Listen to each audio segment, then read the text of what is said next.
ফেরেশতারা মিলে সকল ছোট্ট ছোট্ট বাচ্চাদেরকে আল্লাহর সামনে হাজির করবেন। আল্লাহ বলবেন, বাচ্চারা তোমরা তো মা বাপকে দুনিয়ার জমিনে দেখো নাই, দুনিয়ার আলো বাতাস কিছুই বুঝো নাই, গুনাহ কানা কিছুই করো নাই, ইন্তেকাল করে কবরে আসছো। আজকে কিয়ামতের মাঠে আমি কিছুক্ষণ পরে হিসাব আরম্ভ করব, বিচার আরম্ভ করব। এই বিচার হবে একমাত্র ইনসাফের বিচার। ওই জায়গার মধ্যে কোনো স্যাক্রিফাইস নাই, কম্প্রোমাইজ নাই। সুতরাং তোমরা শোনো, কিয়ামতের মাঠে দৌড়াদৌড়ি করো না, জান্নাতের সার্টিফিকেট হাতে নাও, আর তোমরা বাচ্চাগুলা জান্নাতের ভিতরে চলে যাও। এই ছোট্ট ছোট্ট বাচ্চা যেগুলা অপ্রাপ্ত বয়স্ক মারা গিয়েছিল, আল্লাহ তাদের কাছে জান্নাতের সার্টিফিকেট দিয়া বলবেন, যাও। বাচ্চাগুলা জান্নাতের কার্ড দিবে, সার্টিফিকেট হাতে নিবে। আল্লাহ রাব্বুল ইজ্জত ওয়াল জালাল বিচার কার্য শুরু করবেন। হঠাৎ করে দেখবেন বাচ্চারা কিয়ামতের মাঠে এদিক সেদিক দৌড়ায়। আল্লাহ বলবেন, কিরে ওদেরকে না আমি জান্নাতের সার্টিফিকেট দিয়া বললাম জান্নাতে যাইতে, ওরা যায় না কে? কিয়ামতের মাঠে দৌড়ায় কেন? ওদেরকে আমার সামনে হাজির করো। এই বাচ্চাগুলোকে আল্লাহর সামনে হাজির করা হবে। আল্লাহ বলবেন, তোমরা জান্নাতে যাও না কেন রে? তোমরা এখানে মাঠের মধ্যে দৌড়াদৌড়ি করো কেন? এই বাচ্চাগুলা ডেকে ডেকে বলবে, আয় আল্লাহ তাআলা, তুমি কেমনে বললা নিমক হারামের মতো আমরা জান্নাতে চলে যাব, কেমনে বুঝলা? আয় আল্লাহ তাআলা, দুনিয়ায় তেমনি এমনি আসি নাই। যেই বাবার ঔরসে, যেই মায়ের গর্ভ থেকে দুনিয়া এসেছিলাম, হায়াতে জিন্দেগির 1 মিনিট পাইছি, একদিন 1 বছর 2 বছর বাঁচছি, পরে মরে গেছি। কিন্তু আমার মা তো আমাকে 10 মাস 10 দিন পেটে রাখছে। আমি মায়ের পেটে যাওয়ার পরে মা ঠিক মতো রাত্রবেলা খেতে পারে না, বমি হয়ে যায়। পা দিয়া পেটের ভিতরে আঘাত করছি। ওগো মুনিব, আমার মা ঘুমায় না, সারা রাত্র দাঁড়ায়া দাঁড়ায়া কাঁদছে।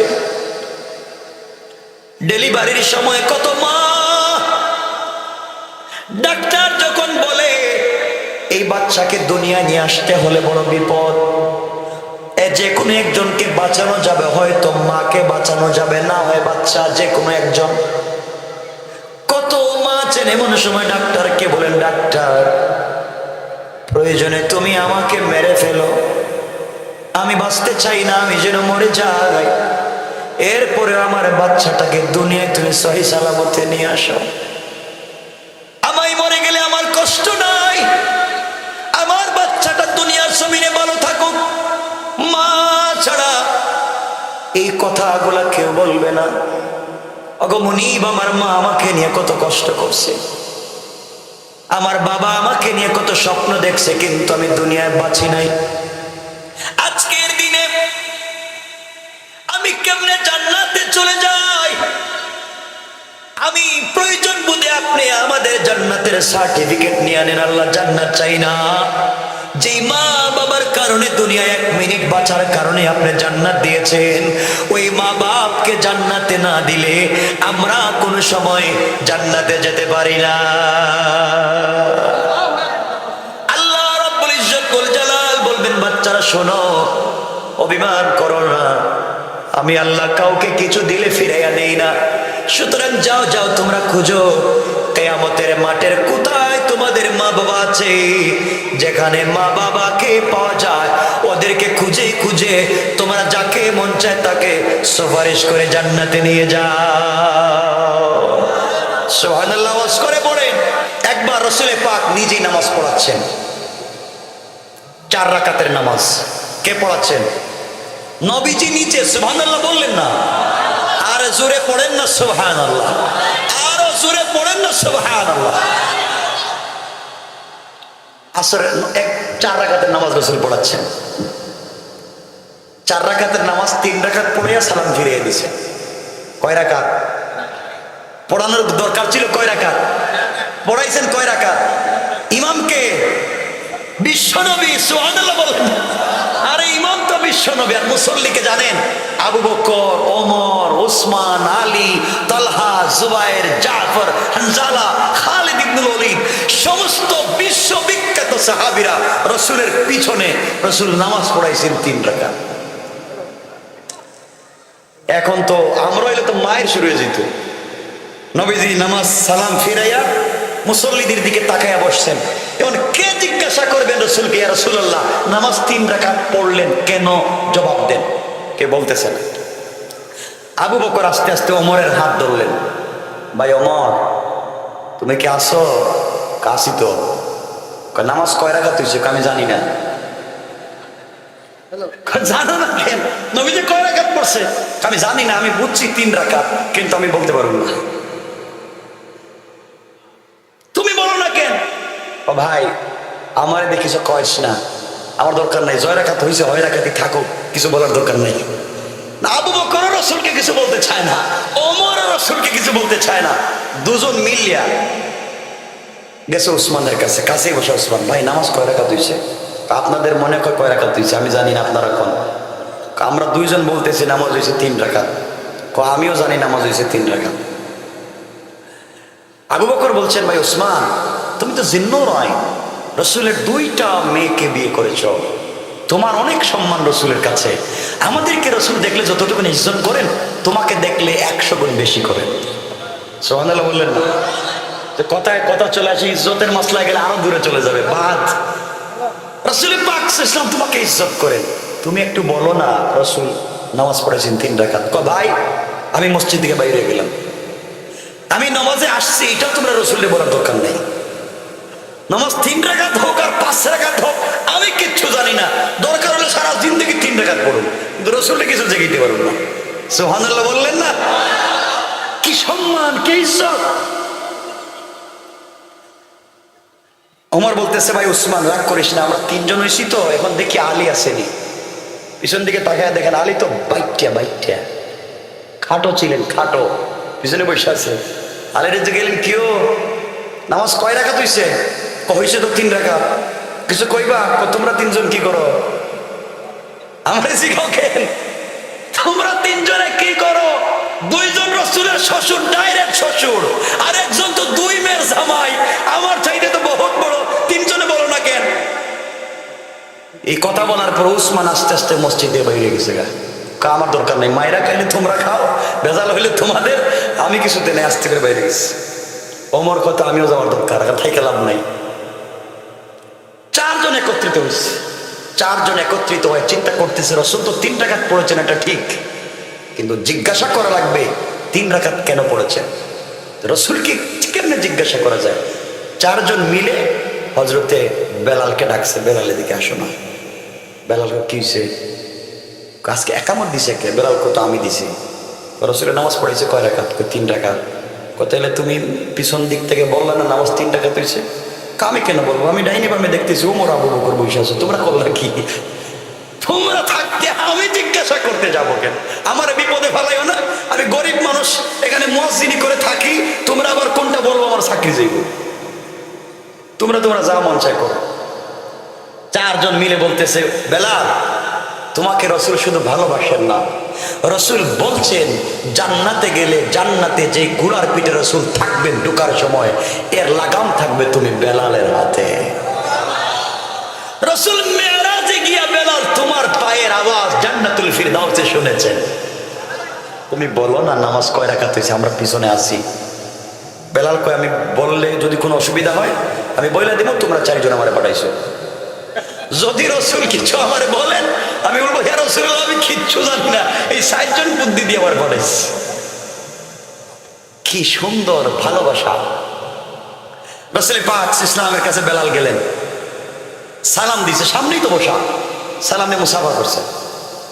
রাসূল বলেন, বেলাল কি তোমরা শুধু কানা বসা করো, কিছু বললে তো বলতে পারো। ইয়া রাসূলুল্লাহ আপনি ভালো আছেন? ভালো তো আছি, দেখতেছো না ইমামতি করতেছি, ভালো আছি। কি বললাম, বলতে চাও বলো। ইয়া রাসূলুল্লাহ বলতে চাই। দেখেন কি জিগায়, বলতে পারতো আপনি হুজুর নামাজ 3 রাকাত পড়েছেন, 4 রাকাত পড়েন নাই, এটা বলতে পারে না? এটাই তো। এই কথাটা না বলে হযরত বেলাল বলতেছেন, হাদিসের ইবারত বলতেছি, হযরত বেলাল বলতেছেন, ইয়া রাসূলুল্লাহ আকুসিরাতিস সালাতু আম নাসিতা ইয়া রাসূলুল্লাহ। বেলাল বলতেছেন, ওগো আল্লাহর পয়গম্বর, আজকে থেকে কি 4 রাকাত নামাজ 3 রাকাত হয়ে গেছে? আল্লাহ কি জিব্রাইল পাঠাইয়া আজকের থেকে বলেছেন যে আমরা আসরের নামাজ 3 রাকাত পড়বো? না আম নাসিতা ইয়া রাসূলুল্লাহ, না আল্লাহ আপনাকে ভুলাইয়া দিয়েছেন? সুবহানাল্লাহ বললেন না? বলতেছেন আপনি নামাজ 3 রাকাত পড়েছেন, বলতেছেন আপনি ভুল করেছেন, বলতেছে আজকের থেকে কি আমরা 3 রাকাত পড়বো নামাজ আসরের, নাকি আল্লাহ আপনাকে ভুলাইয়া দিয়েছেন? নবীজি বলছেন, বেলাল সহজ করে বলো নামাজ কয় রাকাত? ইয়া রাসূলুল্লাহ, নামাজ হয়েছে 3 রাকাত। তাহলে এত কিছু দরকার কি? দাঁড়াও, ভুল হয়ে গেছে, আবার 4 রাকাত পড়ে নেই। সুবহানাল্লাহ। ইসলাম কত সুন্দর। আমরা তো লাঠিটা লো, ইমাম গেছিল কই আজকে, এটা খবর লো দরকার। 3 রাকাত পড়লো কে? মারামারি। কত সুন্দর ভালোবাসা।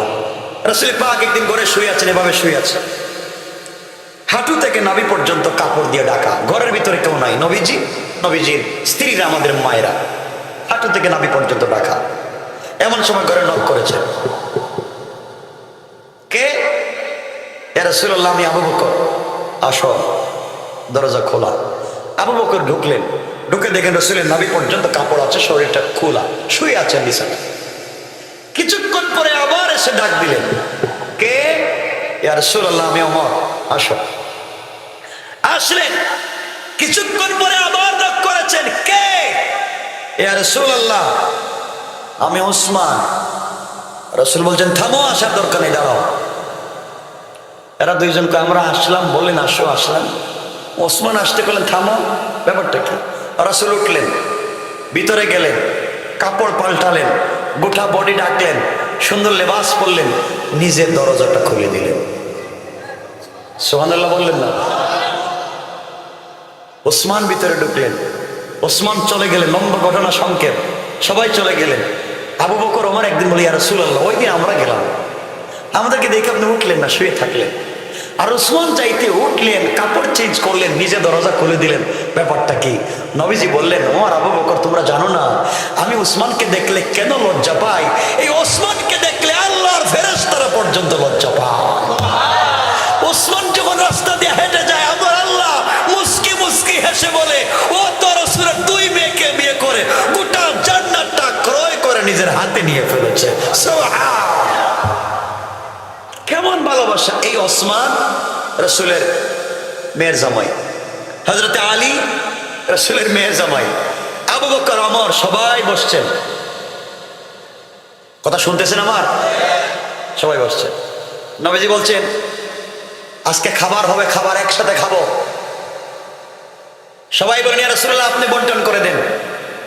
নবীজির এখানে বসছেন হযরতে উসমান, এদিকে বসছেন হযরতে আলী, হযরতে আবু বকর, হযরতে ওমর, সবাই কেনে বসছেন, খেজুর খাচ্ছেন। কি খাচ্ছেন? খেজুর খাচ্ছেন। দেখেন, মধ্যখানে বিশ্বনবী বসা, শ্বশুর বসা, জামাই বসা, খাইতে খাইতে হঠাৎ রাসূল বলেন, সাহাবীরা খাবার থামাও, কথা আছে।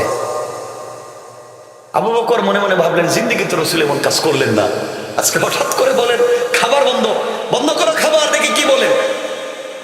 রাসূল বললেন, সাহাবীরা তোমরা বলো তো, আমি জীবনে এমন পেটুক দেখি নাই। পেটুক, পেটুক বুঝেন তো? কম খায় না বেশি খায়? আপনাদের এলাকায় বেশি খায় যে তারে কি কয়? খাদক। খাদক কয়। পেটুক বেশি খায়। সাহাবীরা তোমরা জানো, আমি নবীজি বসা, আমি থাকতে মানুষ এমনি লজ্জা পায়, আর আমার সামনে বসে এমন পেটুক কে যে সব থেকে বেশি খেজুর খাইলো? সাহাবা কেরাম তো ভয় পেয়ে গেছে, লজ্জা পেয়ে গেছে। হঠাৎ করে রাসূল আমাদেরকে লজ্জা দিচ্ছেন, আমরা বেশি খেয়েছি। নবীজি বললেন, সাহাবীরা শুনো, যার সামনে যত বেশি খেজুরের বিচি, বিচি তো বুঝেন, দানা, খেজুরের বিচি দেখবা, সে সব থেকে বেশি খাইছে। যে সামনে বেশি বিচি, সে বেশি বেশি খাইছে। দেখো তো, সবাই খুঁজতে লাগলেন, খুঁজে খুঁজে দেখেন আলীর সামনে এতটা বিচি। আবু বকর বলতেছে, এই লোকটা তো বাইটটা, এত বেশি কেমনে খাইলো সবার সামনে? লজ্জা শরম নাই? নবীজি বসা। হযরতে আলী লজ্জা পেয়ে গেলেন যে আসলে এতগুলা বিচি করতে গেলাম, আমি তো খাই নাই, এতগুলা বিচি করতে গেল, লজ্জা পাচ্ছেন। হযরতে আলী দাঁড়ালেন, দাঁড়ায় বলেন সাহাবীরা শুনো, আমি তো খাইছি, আমি পেটু, আমি খাদক, আমার সামনে বিচির থুস পড়ে আছে, সব থেকে বেশি যদি আমি খাই, কিন্তু এই মজলিসে এমন পেটুকু আছে খেজুরও খাইছে বিচিও খাইছে। সুবহানাল্লাহ বললেন না? যার সামনে দেখবে একটা বিচি নাই, হ্যাঁ সব থেকে বেশি খাইছে, আমি তো বিচি রাখছি, বিচি শুদ্ধ খাইছে। সাহাবা কেরাম খুঁজতে লাগলেন কার সামনে বিচি নাই, দেখেন নবীজির সামনে একটাও বিচি নাই। সুবহানাল্লাহ বললেন না? আওয়াজ করে বলেন না সুবহান।